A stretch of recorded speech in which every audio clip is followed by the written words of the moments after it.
Assalamualaikum warahmatullahi wabarakatuh.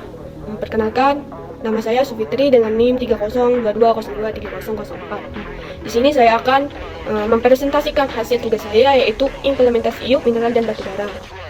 Yang saya bahas pertama yaitu implementasi kebijakan IUP. Apa sih implementasi kebijakan IUP itu?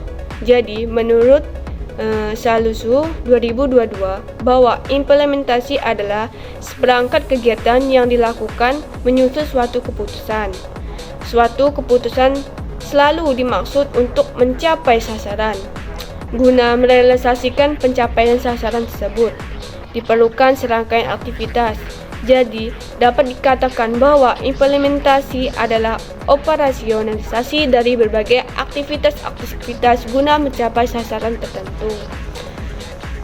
Berikutnya yaitu implementasi kebijakan IUP batubara.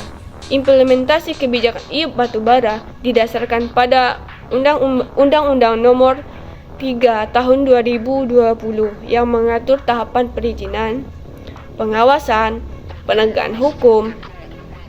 Proses perizinan meliputi penerapan wilayah izin usaha pertambangan, pengajuan IUP eksplorasi hingga IUP operasi produksi. Pemerintah pusat pengawas mengawasi pelaksanaannya melalui laporan berkala dan evaluasi terhadap kebijakan lingkungan seperti AMDAL dan reklamasi.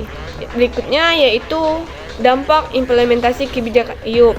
Implementasi kebijakan IUP batubara memiliki dampak yang signifikan, baik secara positif maupun negatif.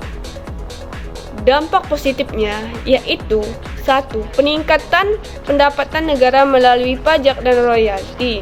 Yang kedua, pembukaan lapangan kerja bagi masyarakat sekitar pertambangan. Yang ketiga, yaitu peningkatan infrastruktur di wilayah pertambangan.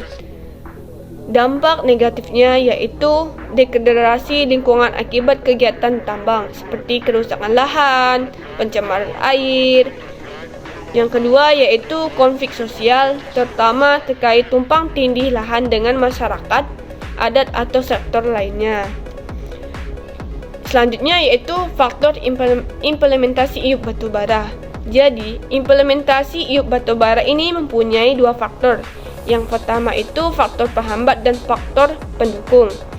Faktor penghambatnya yaitu komunikasi yang merupakan hal-hal yang dapat menunjang implementasi kebijakan izin usaha pertambangan mineral dan batu bara sehingga dapat mencapai tujuan yang diinginkan.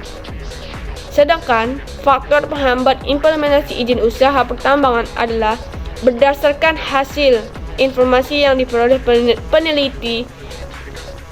Dapat disimpulkan bahwa yang menjadi faktor penghambat implementasi izin usaha pertambangan adalah anggaran yang belum juga tersalurkan kepada pihak Dinas Sumber Daya Mineral sehingga mereka kesulitan untuk melakukan pengawasan karena setiap kegiatan atau monitoring yang dilakukan tentunya memerlukan biaya yang tidak sedikit sehingga proses pelaksanaan implementasi pengolahan izin usaha pertambangan belum terlaksana dengan baik.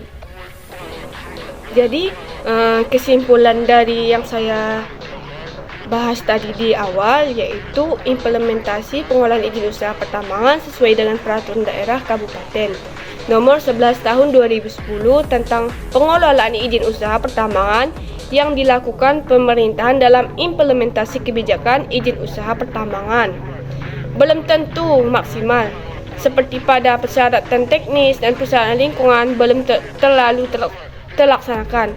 Hal itu diakui sebagai penghambat dalam pengolahan izin usaha pertambangan. Tetapi implementasi kebijakan izin usaha pertambangan yang lain telah terpenuhi seperti pada syarat administratif yang meliputi surat permohonan, profil badan usaha, akta pendirian badan usaha yang bergerak di bidang usaha yang telah dilaksanakan oleh penjabat yang berwenang, nomor pokok wajib pajak, susunan direksi dan daftar pemegang saham, surat keterangan domisili, dan persyaratan finalis yang meliputi laporan keuangan tahun akhir yang telah diaudit oleh akuntan publik, bukti pembayaran iuran tetap 3 tahun terakhir dan bukti pembayaran pengganti inflasi sesuai dengan nilai penawaran lelang bagi pemenang lelang IUP yang telah berakhir. Sekian dari saya. Wassalamualaikum warahmatullahi wabarakatuh.